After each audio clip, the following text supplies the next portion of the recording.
নমস্কাৰ অসম শিক্ষক নিযুক্তিৰ বৃহৎ সুখবৰ ফেব্ৰুৱাৰী মাহতে হ'ব শিক্ষক নিযুক্তি প্ৰকাশ পালে অফিচিয়েল লেটাৰ আপোনালোকে নিশ্চয় দেখিছে অসম চৰকাৰ government of Assam office of the director of school education Assam Kahilipara Guwahati ফালৰ পৰা প্ৰকাশ পাইছে এখন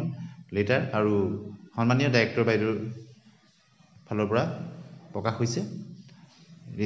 আপুনি দেখিছে director school education Assam Kahilipara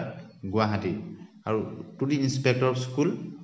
সকলো ডিস্ট্ৰিক্টসমূহৰ নাম উল্লেখ আছে আৰু বিষয়টো হৈছে regarding ceremonial distribution of appointment letter to the existing additional contractual teachers as regular graduate teacher অৰ্থাৎ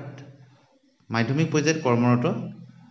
এডিশনাল কন্ট্ৰেকচুৱেল টিচাৰ সকলক ceremonial তেওঁলোকক এজ এ গ্ৰেজুৱেট টিচাৰ তেওঁলোকক এপইন্টমেন্ট লেটাৰ দিয়া হ'ব সেই বিষয়ে Sir, Madam, with reference to the subject cited above, I would like to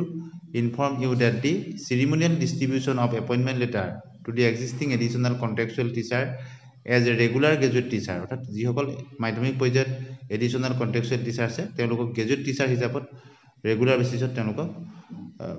appointment letter দিয়া হ'ব held on 15 February 15 February 2025 at 4 PM at Srimanta Sankardev Kalakshetra 4 বজাত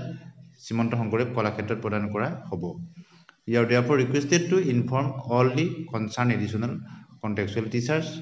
working in various secondary schools অৰ্থাৎ সকলোকে ইনফৰমেশনটো দিবৰ কাৰণে জনোৱা হৈছে Under your jurisdiction to attend the program as per scheduled date and time without fail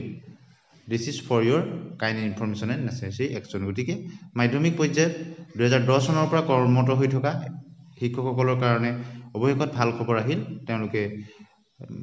as a graduate teacher regular পোষ্টত তেওঁলোক appointment প্ৰদান কৰা হ'ব 15 ফেব্ৰুৱাৰী তাৰিখত ধন্যবাদ